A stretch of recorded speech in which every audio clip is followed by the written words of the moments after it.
하나님 말씀을 봉독합니다. 요한복음 1장 43절에서 51절을 교독합니다.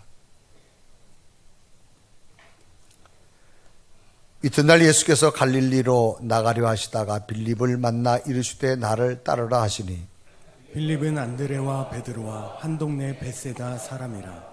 빌립이 나다네엘을 찾아 이르되 모세가 율법에 기록하였고 여러 선지자가 기록한 그 일을 우리가 만났으니 요셉의 아들 나사렛 예수니라.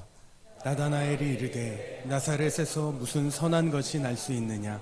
빌립이 이르되 와서 보라 하니라. 예수께서 나다나엘이 자기에게 오는 것을 보시고 그를 가리켜 이르시되 보라 이는 참으로 이스라엘 사람이라 그 속에 간사한 것이 없도다. 나다나엘이 이르되 어떻게 나를 아시나이까.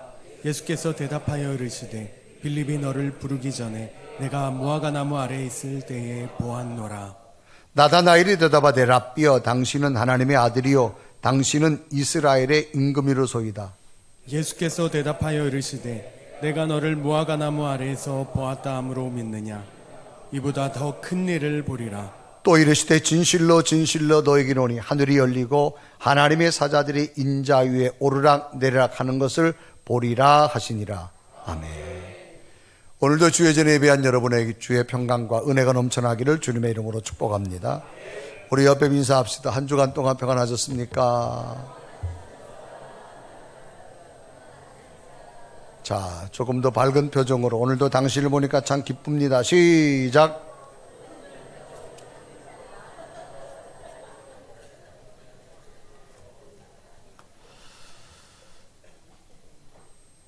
안 기뻐도 기쁜 척. 아멘. 은혜가 안 돼도 아멘. 기뻐도 아멘. 미국에 일어난 이야기 중에 하나입니다. 어릴 때부터 체구가 작고 그의 아버지가 누구인지조차도 모르고 과로 자라면서 항상 동네에서 따돌림을 받으며 비웃음과 멸시를 받으며 아주 어린 시절을 불행하게 보냈던 벤 후퍼라고 하는 소년이 있습니다. 참으로 이 벤 후퍼는 힘들고 어려운 시절을 부모도 없이 동네에서 따돌림을 받으며 고아처럼 자랄 수밖에 없었습니다. 그런데 그가 12살이 되었을 때 그 마을 교회에 한 젊은 목사님이 새로 부임했다고 하는 이야기를 듣습니다. 그런데 소문에 의하면 그 목사님은 어느 누구든지 사람을 위로해주고 그 사람을 받아주며 다른 사람에게 비난하지 않는다라고 하는 이야기를 들었습니다. 그런데 벤 후퍼는 교회에 가본 적이 없었습니다. 그러나 새로 부임 오셨다는 그 목사님의 소문을 듣고는 교회에 가서 좀 위로도 받고 싶은 그런 마음이 생겼습니다. 그래서 어느 날 예배 시간에 맞춰서 교회를 갔습니다. 가긴 했지만 일부러 늦게 가서 살며시 뒷자리에 앉아서 예배를 드리다가 예배 끝나기 전 축도 시간이 되면 살짝 먼저 나오고 말았습니다. 이렇게 몇 주 동안 교회를 다녔습니다. 그러던 어느 날 목사님 설교에 이 벤 후퍼는 너무나 큰 감명을 받습니다. 그래서 넋을 잃고 있다가 축도가 끝나기 전에 나가야 되는데 축도가 끝날 때까지 그냥 가버리는 거예요. 나오려고 했는데 이미 벌써 사람들이 통로에 출구가 막혀서 빠져나갈 수 없었어요. 그래서 벤 후퍼는 사람들을 따라서 나오면서 드디어 목사님과 마주치게 됐습니다. 그때 목사님은 이 벤 후퍼 소년을 보고 이렇게 말합니다. 내가 누구의 아들이더라? 라고 묻습니다. 갑자기 그 아이 옆에 있던 교인들이 그 아이를 바라보면서 조용해졌습니다. 저 아이는 부모가 없는데 목사님이 저 아이에게 상처를 주는 거구나 라고 느껴졌습니다. 이때 목사님이 다시 한번 그 아이에게 묻습니다. 아, 그래, 나는 참 네가 누구 아들인지 안다 그러는 거예요. 그러니까 그 모습을 바라보던 교인들이 더 긴장하기 시작합니다. 저 아이는 부모가 없는 고아인데 목사님이 또 저런 말씀을 하면 아이가 얼마나 더 상처가 될까. 그러자 세 번째 목사님이 그 아이 보고 말합니다. 얘야, 너는 하나님의 아들이야. 너는 하나님의 아들이야. 후포가 당황해졌습니다. 동네 사람들이 보고 있다가 긴장이 풀어졌습니다. 그래서 후포는 빨리 그 자리를 피하려고 이렇게 나오는데 목사님이 어깨를 치면서 말합니다. 이제부터 너는 하나님이 함께 할 거야. 그 말을 듣고 이 후포는 교회를 쏜살같이 빠져나왔습니다. 그 후에 많은 시간이 흘렀습니다. 벤 후포는 그 사람이 살고 있는 테네시라고 하는 주의 주지사가 되어집니다. 그리고 그 직무를 너무 잘 수행해서 재선까지 하게 됩니다. 이 주지사 벤 후포는 훗날에 자기 회고록에 이런 고백을 합니다. 자신의 어린 시절 고아라고 놀림받으며 살았던 시절, 처음으로 교회 갔는데 목사님께서 자신에게 던져준 그 말은 내가 평생 잊을 수 없고, 그 말이 내 인생의 놀라운 능력이 되어졌고 원동력이 되어졌다고 말합니다. 그때 그 목사님의 말은 지금도 잊을 수 없다 말합니다.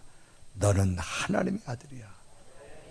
나는 정말 아버지가 없고 엄마가 없어서 고아로 자라서 외로웠는데 너무나도 외롭고 힘든 자기에게 너는 하나님의 아들이라고 말하면서 하나님이 너를 도와줄 거라고 말한 그 어깨를 치며 한 그 말은 내가 일생을 살아가는 동안 원동력이 되어졌고 큰 힘이 되어졌다, 그렇게 고백합니다. 오늘 성경 본문도 한마디의 말로 예수님의 제자가 되어진 새로운 영적인 삶을 살아가는 사람들의 이야기입니다. 오늘 성경 요한복음은 첫 회 한 사람이 소개되는데 세례 요한이라는 사람이 소개됩니다.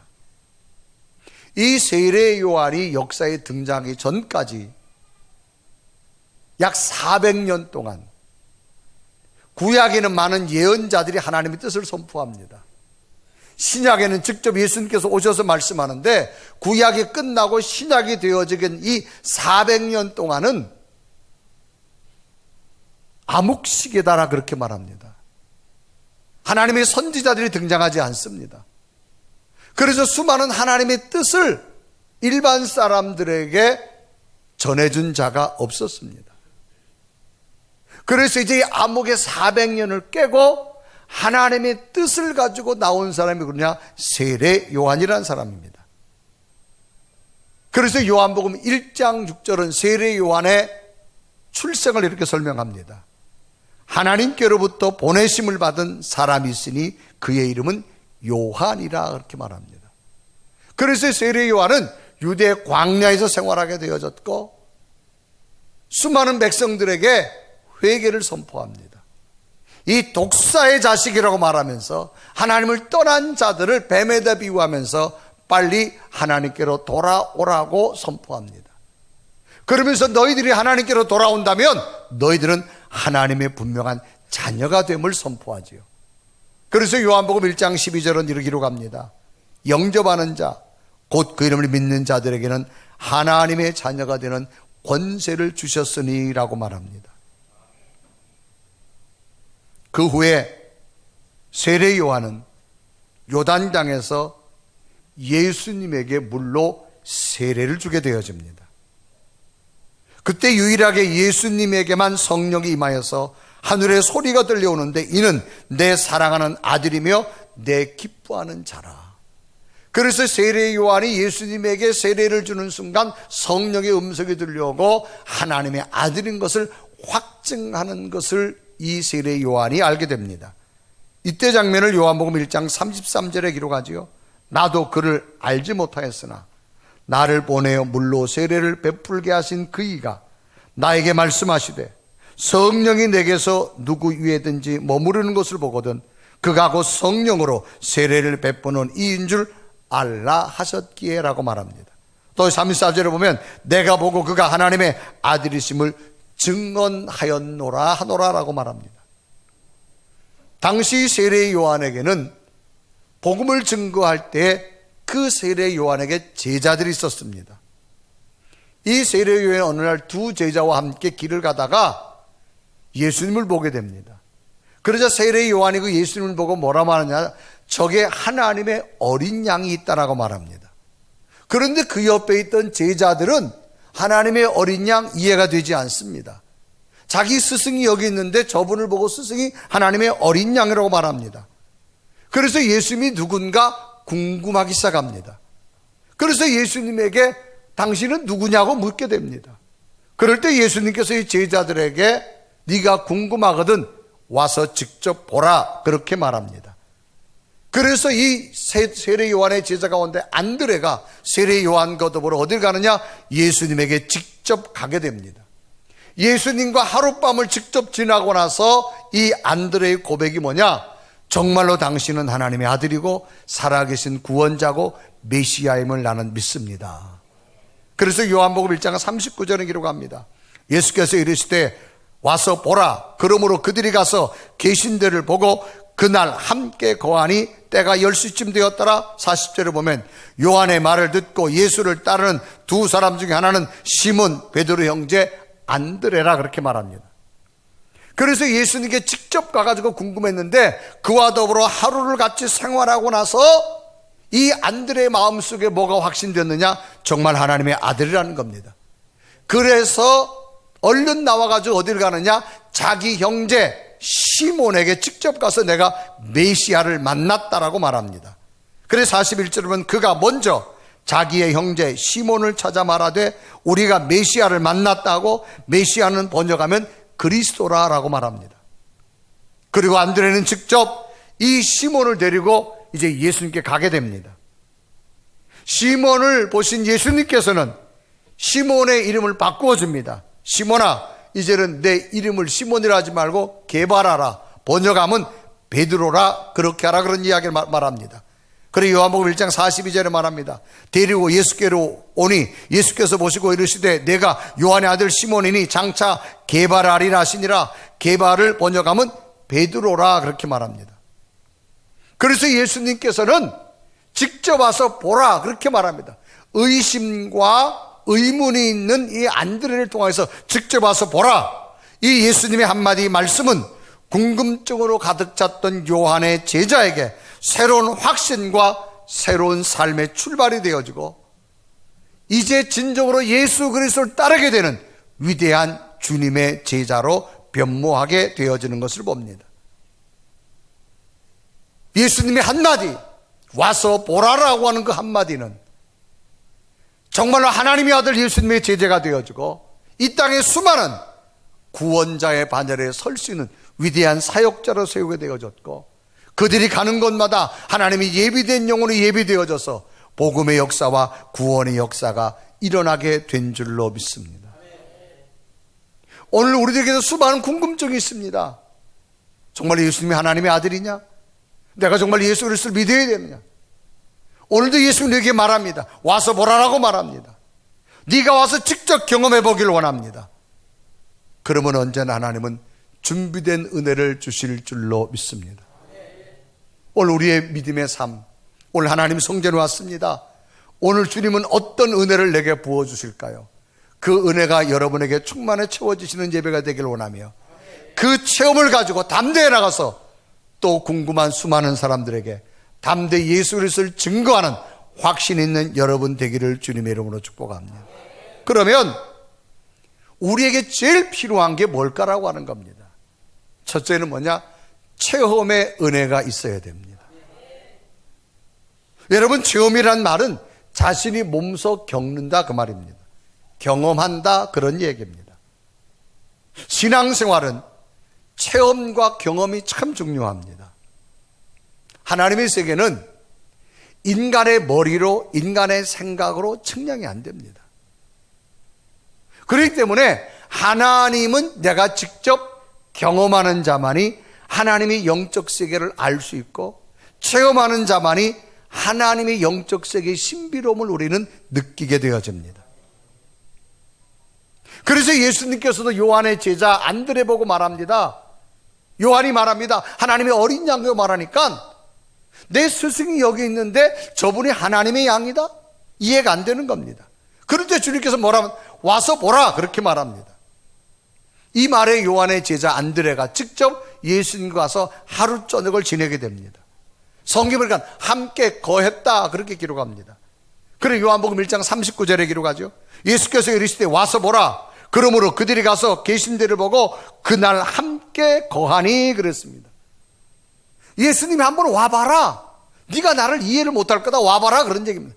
그래서 주님과 함께 하루를 거하게 됩니다.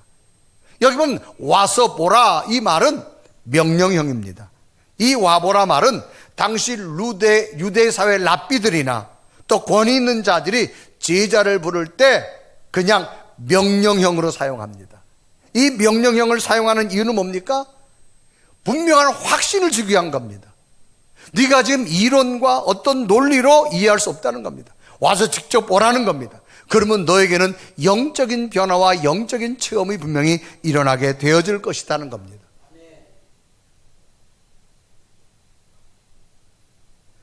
예수님께 나아가는 자만이, 예수님과 함께 있는 자만이 영적 세계를 경험할 수가 있는 겁니다. 그래서 39절에 보면 그날 함께 거했다라고 말합니다. 함께 거했다는 말은 곁에 있었다, 가까이 있었다. 예수님께서 머무시는 집에서 매우 긴밀한 서로의 교제를 나누는 것을 의미합니다. 결국 예수님 말씀에 직접 가서 예수님과 함께 가까이 시간을 보내며 긴밀한 관계를 맺은 후에 이 안드레의 고백이 뭡니까? 정말로 하나님의 아들이십니다.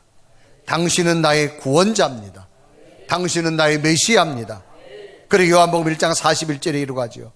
그가 먼저 자기 형제 시몬을 찾아 말하되 우리가 메시아를 만났다고 메시아를 번역하면 그리스도라고 말합니다. 여러분, 메시아라는 말은 히브리어 마시아이란 뜻입니다. 기름 부음을 받은 혹 기름 부음을 받은 자, 하나님에서 쓰시는 대행자, 하나님의 대리 집행자 그런 뜻입니다. 그러니까 하나님의 뜻을 증거하려고 오신 분임을 나는 믿습니다 그런 얘기입니다. 그래서 안드레가 시몬을 찾아가서 자신이 직접 하나님의 보낸 분을 직접 만났다고 아주 확신에 찬 말로 이야기합니다. 신앙생활은 체험이 있어야 됩니다. 경험이 있어야 됩니다. 그래서 경험과 체험이 있으면 뭐가 생기느냐? 확신이 생깁니다. 신앙의 능력은 어떤 경험과 어떤 체험을 내가 가지고 신앙생활하느냐에 따라 달라집니다. 여러분이 어느 설렁탕집을 한 20년 동안 다녔다 합시다. 그 20년 동안 다니는 이유는 뭐예요? 저 집의 설렁탕은 맛이 있다라는 겁니다. 그 맛에 분명한 체험이 있기 때문에, 그 맛의 경험이 있기 때문에 20년 동안 다니는 거예요. 그런데 누가 한두 번 가보고 와서 말합니다. 아유, 그 집 설렁탕 틀렸어. 아유, 설렁탕 틀렸어.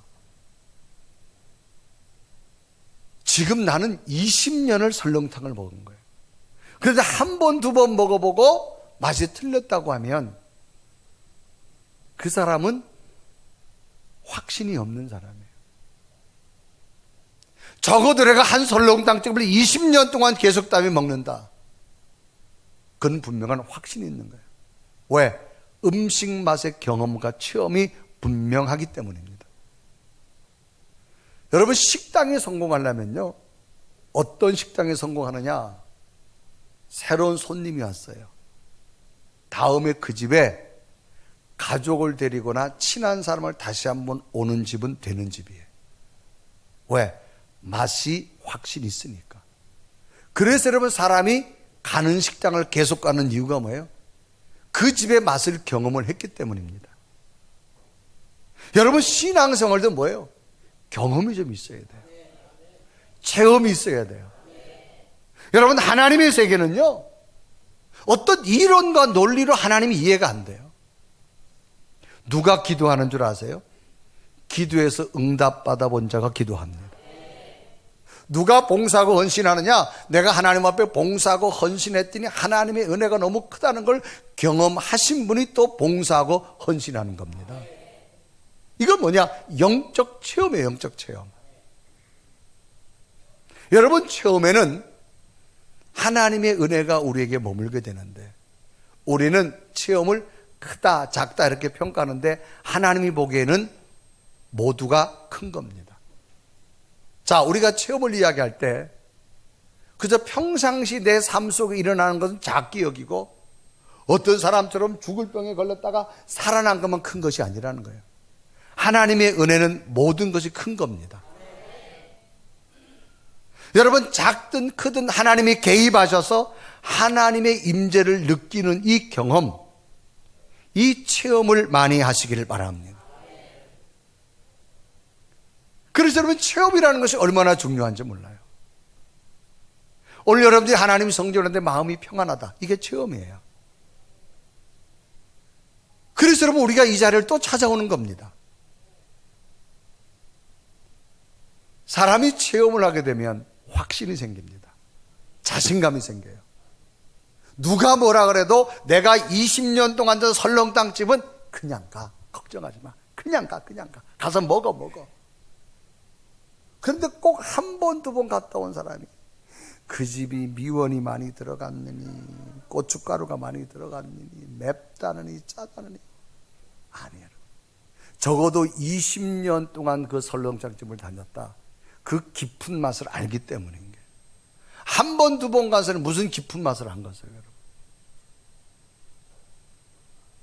여러분, 간혹 열대지방을 여행하다 보면 과일 가운데 두리안이라는 과일이 있어요.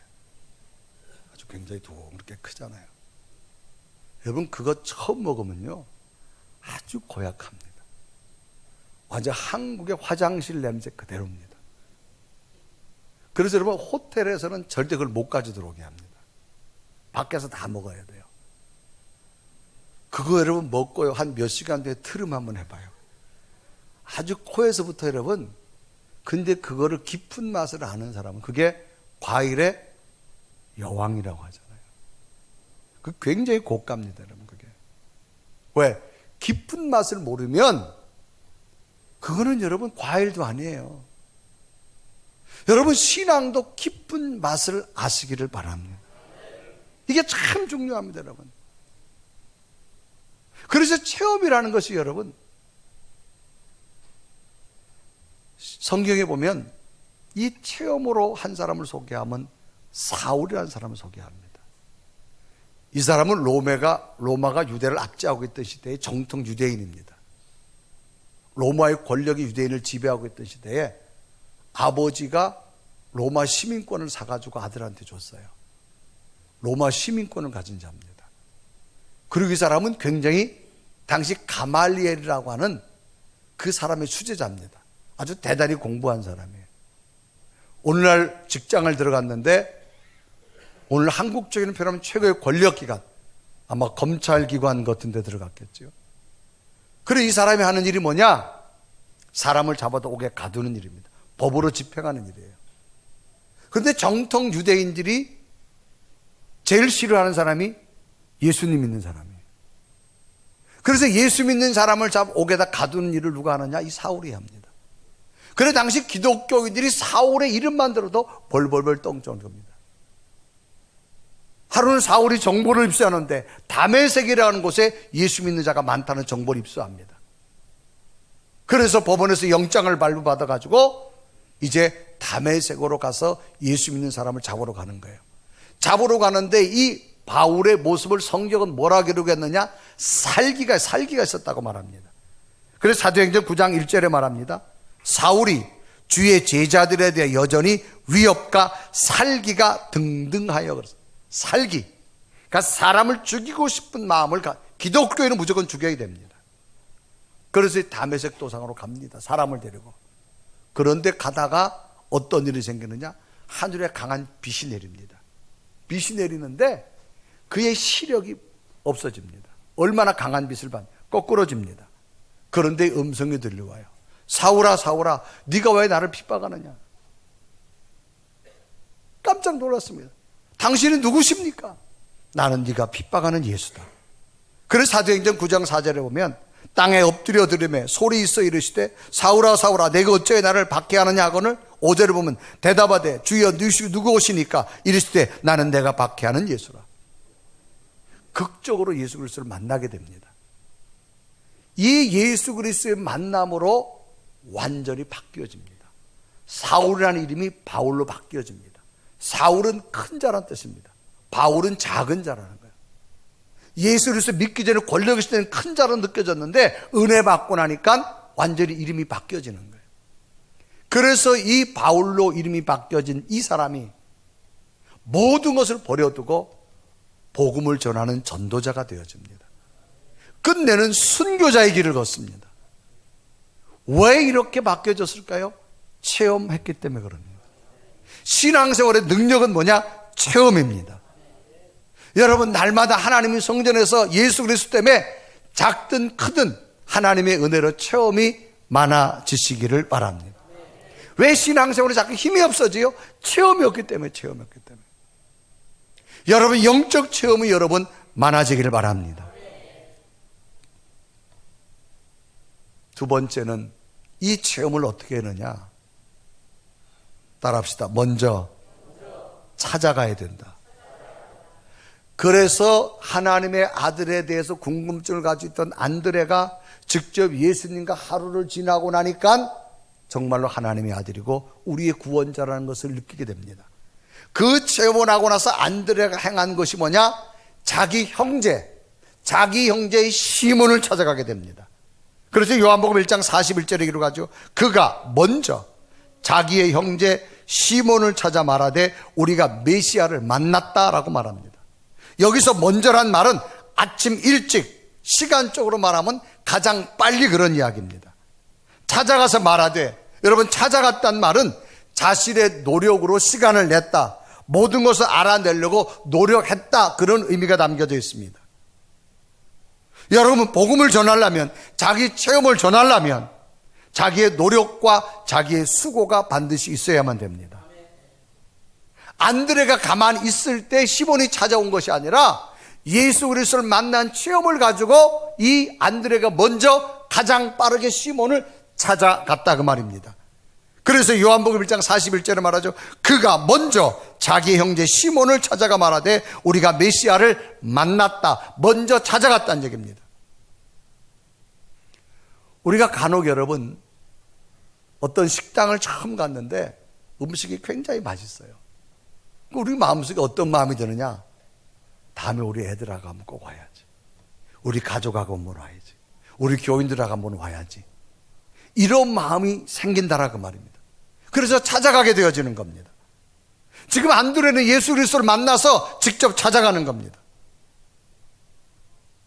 여러분, 신앙생활은 내게 체험이 있다면 내게 머물지 마시고 또 찾아가길 바랍니다.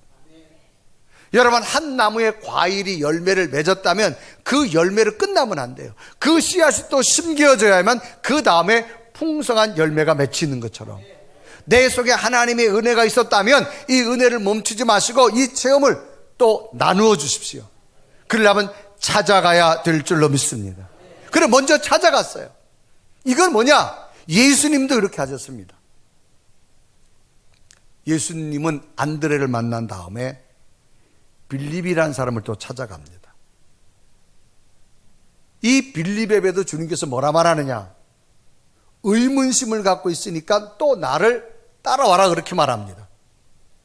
그래서 빌립이 예수님을 가서 만나자 또 변화하게 되어집니다. 그리고 요한복음 1장 43절에 기록하죠. 이튿날 예수께서 갈릴리로 나가려 하시다가 빌립을 만나 이르시되 나를 따르라 하시니, 그렇습니다.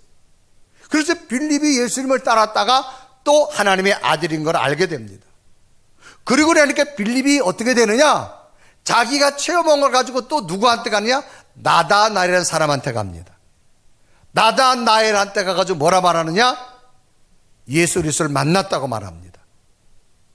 그분이 나사렛에서 태어났는데 하나님의 아들이라고 말합니다. 그리고 요한복음 1장 45절에 말합니다.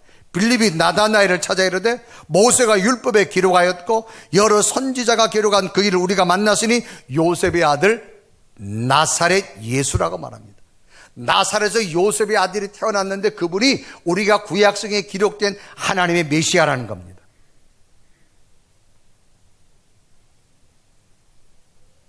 빌립도 처음에는 확신이 없었어요. 예수님이 따라와라, 예수님 만나고 나니까 하나님의 아들이 믿어지고 확신이 생겼어요.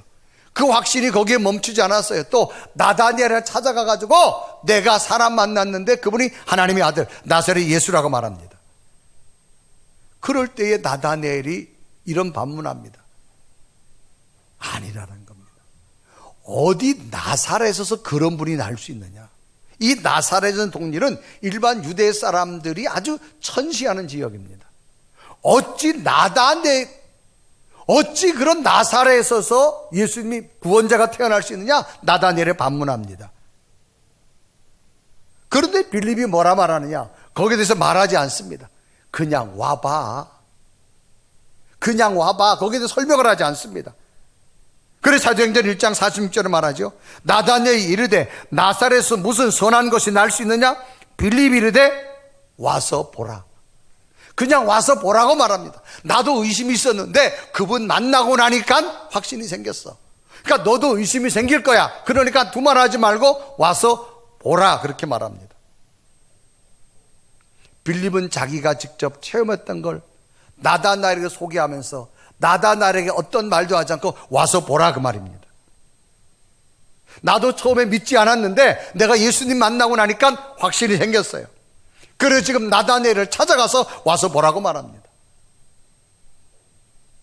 여러분, 한 과일나무가 있으면 거기서 열매를 땄다면 그 열매만 따먹어서는 안 됩니다. 거기에 씨앗이 또 심겨져야 될 줄로 믿습니다. 그러려면 또 그것을 찾아가서 심어야 돼요. 여러분 속에 복음의 은혜가 있다면 여기서만 끝나면 안 됩니다. 여러분이 또 새로운 영적 열매를 위해서 찾아가야 될 줄로 믿습니다. 그래서 빌립이 찾아가는 거예요.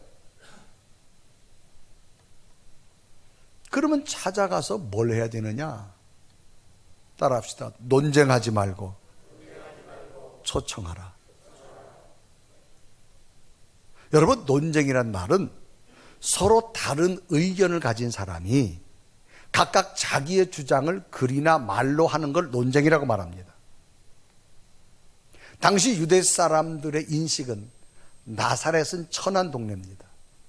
어디 그런 곳에서 아니라는 거예요. 구약 성경에 분명히 베들레헴에 탄생할 것이라고 선지자에 기록됐다는 겁니다. 그래서 미가서 5장 2절에 말합니다. 베들레헴 에브라다야, 너는 유다 족속 중에 작을지라도 이스라엘을 다스릴 자가 내게서 내게로 나올 것이라. 성스러운 베들레헴에서 태어나야지 어찌 그 천대받는 나사렛에서 나오느냐? 아니라는 겁니다. 이런 내용은 빌립도 처음에는 믿어지지 않았어요. 그런데 예수님께서 오라 그래 가서 예수님을 만나고 나니까 빌립도 완전히 바뀌어져서 변한 겁니다. 만약에 이 빌립이 나다니엘과 논쟁을 했다면 시간과 에너지만 허비했을 거예요. 왜? 사람은 자기 가지고 있는 고정관념이 있습니다. 어찌 나사렛에서 날 수 있느냐? 그런데 빌립이 나사렛에서 났다니까 이 나다니엘이 믿을 수 없어요. 사람은 자기가 가지고 있는 경험, 자기가 가지고 있는 논리를 가지고 있습니다. 이걸 가지고 자꾸 사람은 자기 주장만 합니다. 여러분, 우리가 하나님에 대해서는요, 우리가 어떻게 이야기하느냐? 하나님이 여러분 이처럼 컵의 모양이다. 우리가 알고 있는 부분은요, 여기 있는 조그마한 거예요. 이 조그만 지식 가지고 이 넓은 거를 이해할 수가 없어요. 그러니까 자기 것만 얘기하는 거예요. 자기 것만. 자기 것이 옳다고. 여러분, 그런 말 있죠? 무식하면 뭐하다고? 여러분, 목소리 큰 사람들 보세요. 자기 것만 얘기해요. 자기가 보는 관점만. 사람은요, 자기 일을 좀 내려놓을 줄 알아야 넓은 세계가 보일 줄로 믿습니다. 이 나다니엘 생각은 아니라는 거예요. 그런데 빌립이 나다나엘을 뭐라 말하느냐? 한마디 합니다. 와보라고 말합니다. 논쟁을 하지 않습니다. 여러분, 인간이 하나님의 세계를 얼마나 알아요? 몰라요. 요한복음 5장에 보면 베세다라는 연못이 있어요. 그 주변에 행각 5개가 있어요. 거기에는 사람들이 많이 있는데 주로 어떤 사람이냐? 환자들이 와 있어요. 환자들이 온 이유는 당시 의학으로 고치지 못하는 질병을 가지고 있는 사람들이 거기서 온 이유는 뭐냐? 갑자기 전설에 어떤 얘기였느냐? 연못이 한번 움직일 때가 있다는 거예요. 천사가 하늘에서 내려와서 연못을 움직이는데 그 연못을 움직일 때 그 연못에 제일 먼저 뛰어들어가는 사람이 낫는다는 거예요. 그래서 현대의학으로 못 고치니까 그거라도 의지해서 사람이 온 거예요, 여러분. 의지해서 온 거예요. 여러분, 어떻게 연못이 움직인다고? 그건 누구 생각이냐? 사람들의 생각이었어요. 그런데 예수님이 그 연못 가서 찾아갑니다. 가보니까 38년 된 병자가 있어요. 그때 예수님께 물어요. 네가 낫고자 원하느냐? 그러니까 그 환자가 하는 말이, 주님, 정말 낫고 싶은데요, 나는 물에 넣어줄 사람이 없어요. 자기가 할 수 없는 걸 이야기합니다. 그때 주님께서 주신 말이 뭔 줄 아세요? 네가 안 된다고 말하지 말고 네 자리를 들고 일어나라. 성경에 보면 즉시로, 주님의 말씀이 떨어지자마자 즉시로 38년의 질병이 고쳐진 줄 믿습니다. 이 사람의 생각은 뭐예요? 연못에 가는 생각입니다. 여러분, 신앙생활하면서 가장 중요한 것은 여러분의 생각으로만 신앙생활을 하지 말고 하나님은 하나님의 방법이 있음을 믿으시기 바랍니다. 이게 신앙의 능력입니다. 여러분, 성경 전체를 보세요. 하나님이 행하신 일들이 얼마나 놀라운지 몰라요. 그런 노래는 신앙생활 자꾸 논쟁해요. 되니 안 되니, 맞니 안 맞니. 여러분, 신앙생활로 논쟁하는 게 아니에요. 그냥 신뢰하며 믿는 겁니다. 여러분, 서로 다른 의견이 어떻게 하나가 되겠어요? 그래서 빌립이 나다넬에 가서 쓴 게 또 하나입니다. 와보라는 거야. 그냥 와보라는 거야. 여러분 속에 체험이 있다면 여러분 나가서 논쟁하지 마세요. 여러분이 전도하다 보면 하나님이 어떻고 교회 어떻고 예수님이 어떻고, 여러분도 더 잘 알아요. 여러분도 더 잘 알아. 더 잘 알아. 그런 사람과 논쟁을 하면 여러분 논쟁이 안 돼요. 왜? 우리의 지식으로 어떻게 하나님을 알아요? 그때는 여러분 딱 한마디 하십시다. 와봐. 와봐. 이해되시면 아멘. 여러분, 오늘 우리는 늘 영적 세계 속에서 체험이 있어야 됩니다.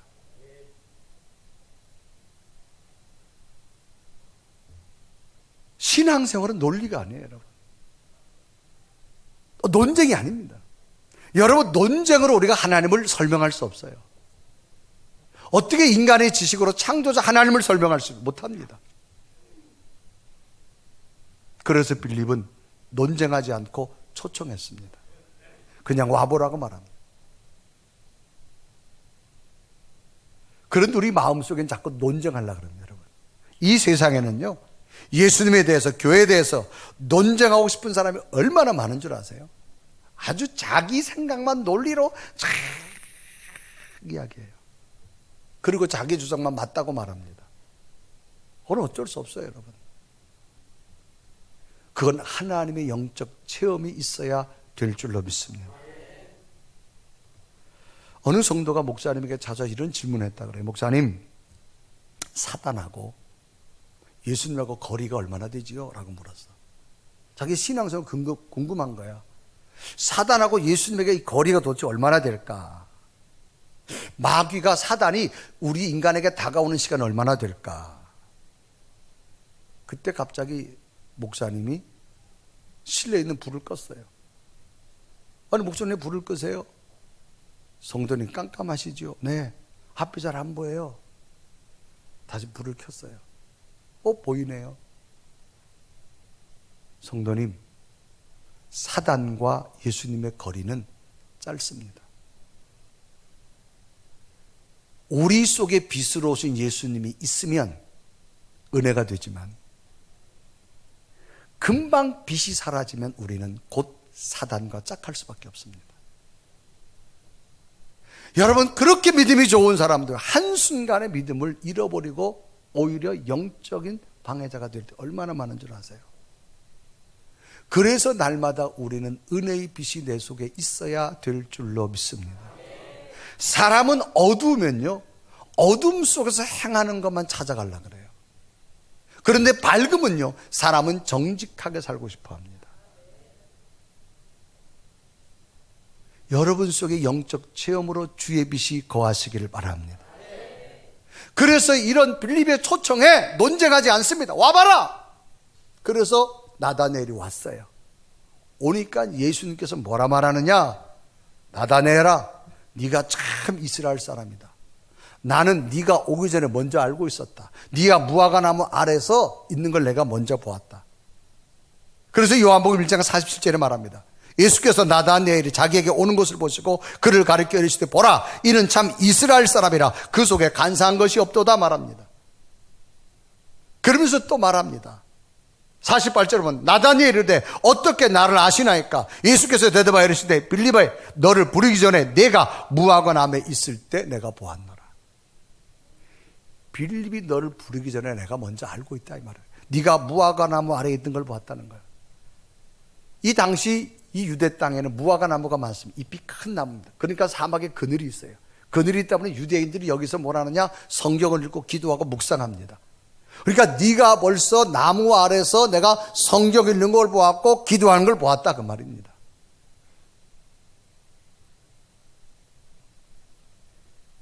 초청은 빌립이 했지만 예수님이 먼저 알고 있었어요.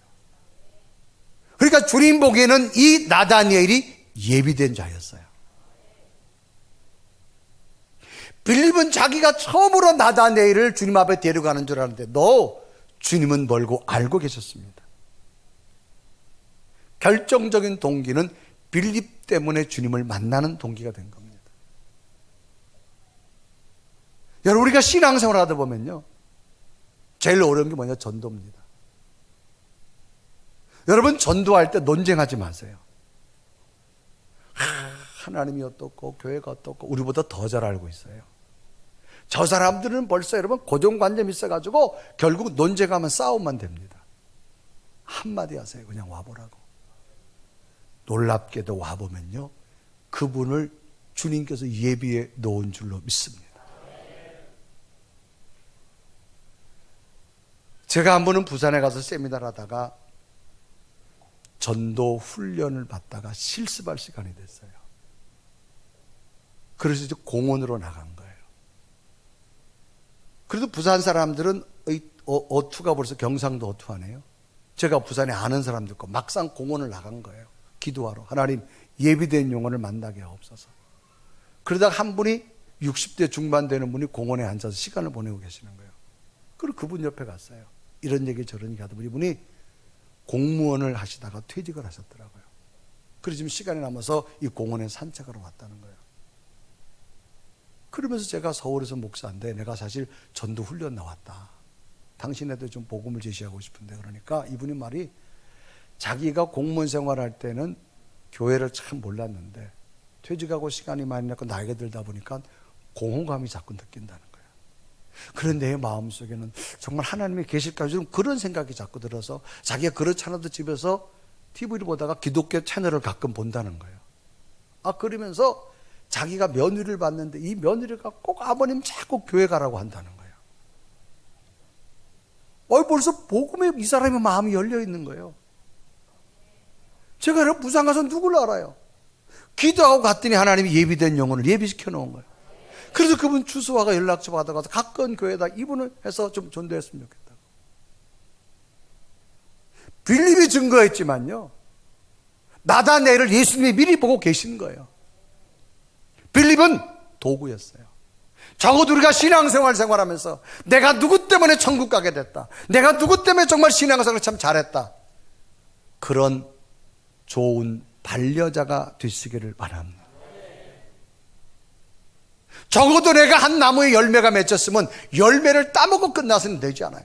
또 그것을 심어서 우리의 다음 세대, 또 복음의 역사가 다음 영혼에게 전달되는 그런 은혜가 있어야 될 줄로 믿습니다. 우리는 때로 후회를 많이 합니다. 후회는 뭐야? 기회를 놓친 것을 후회라고 말합니다. 우리 속에 예수 그리스도의 구원의 감격과 체험이 있다는 얘기는 여러분 담대하게 나가서 저들에게 논쟁하지 마시고 초청하십시오. 하나님이 그 영혼을 만져주실 줄로 믿습니다. 저나 여러분이나 오늘 주일날 성전에 앉아있는 것 자체가 은혜 아닙니까? 저와 여러분이 오늘 여러분이 우리가 말하면 주일날은 다른 사람은 쉬는 날 여기 앉아있을 사람들이 아니잖아. 우리가 솔직히 해보자 그 말이에요.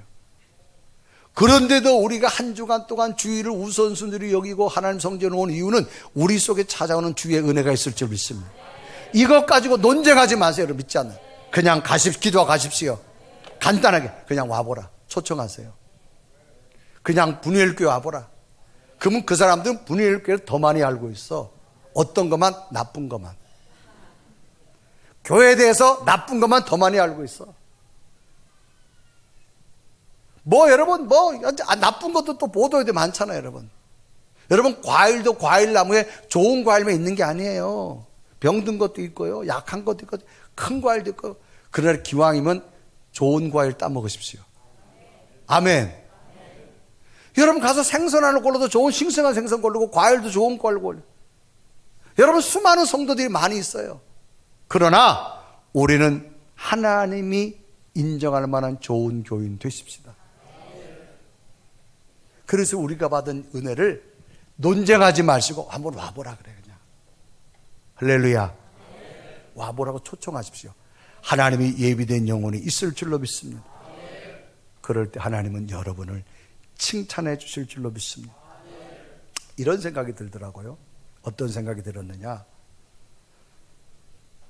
자, 여러분들이 어느 직장의 오너를 합시다.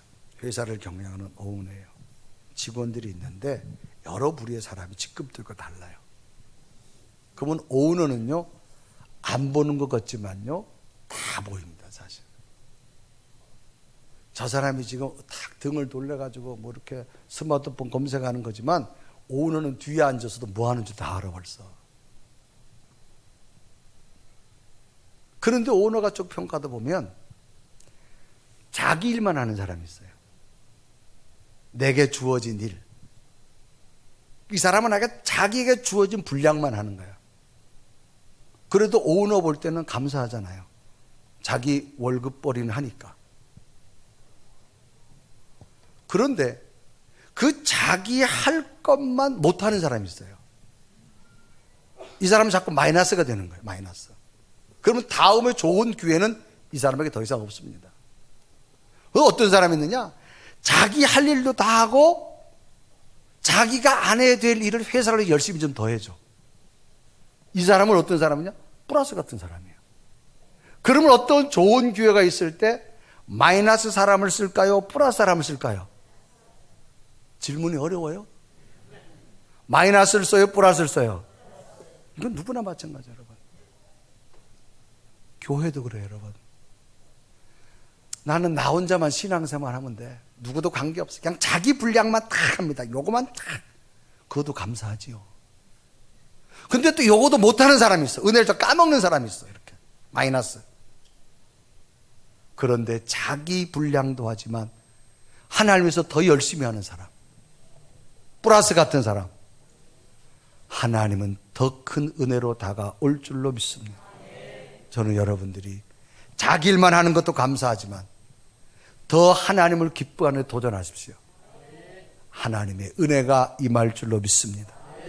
우리 모두 하나님 앞에 사명받은 자입니다. 여러분, 나만 신앙생활도 중요하지만 예수 그리스도 오신 목적이 뭐예요? 이 땅의 복음의 구원, 감격. 아직도 믿지 않는 자 논쟁하지 마시고 초청을 통해서 하나님의 큰 뜻을 이루어가는 여러분 되기를 주님의 이름으로 축복합니다. 우리 한번 고백하며 찬양합니다. 아버지, 당신의 마음이 있는 곳에 나의 마음이 있기를 원해요. 아버지, 당신의 눈물이 고인 곳에 나의 눈물이 고이길 원해요.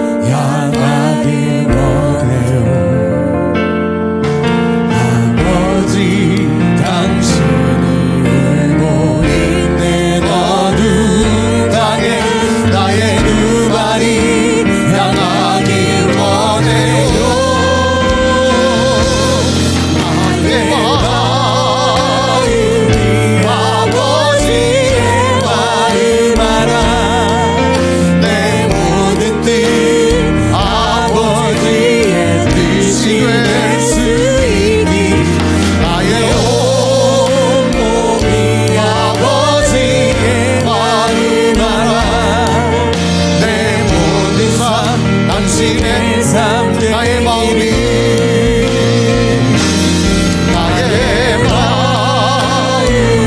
아버지의 마음 알아 내 모든 뜻 아버지의 뜻이 될 수 있기를 나의 온몸이 아버지의 마음 알아 내 모든 삶 당신의 삶 되기를.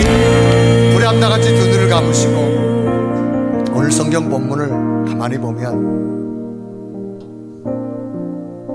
예수님에 대해서 궁금을 가지고 있던 안드레, 예수님과 직접 하루를 지나고 나니까 예수님을 발견하게 됩니다. 그리고 가장 먼저 가까운 형제 시몬에게 갑니다. 예수님은 시몬을 보자마자 그의 이름도 바꿔줘 베드로라고 말합니다. 후에 베드로는 주님의 수제자가 되어집니다. 그리고 또 주님께서 빌립을 찾아갔어요. 와서 봐라.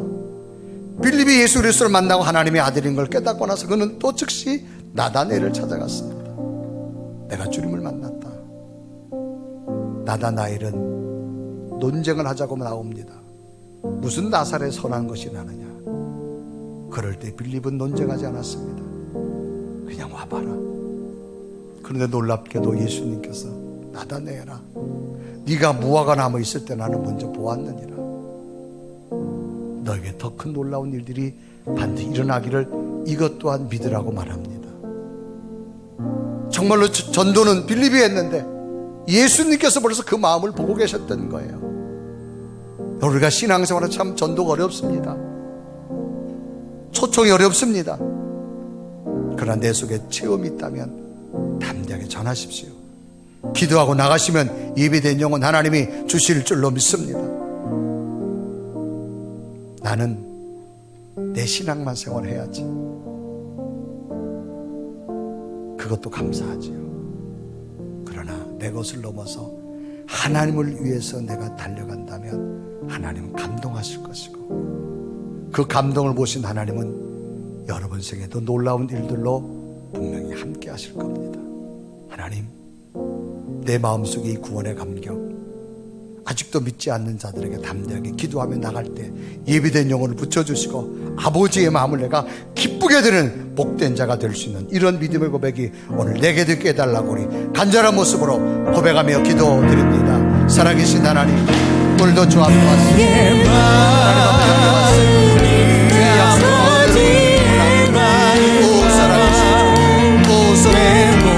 하나님이 나와 동행하게 하시고 나를 깨닫게 하시고 나를 주시고 하나님이 살아계신 놀라운 승리 나의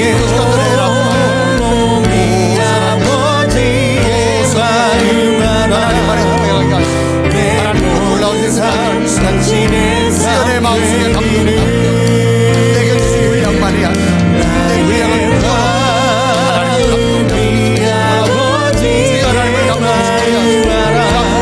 하나님의 성령 하나님 나를 쓰고 하나님의 사람으로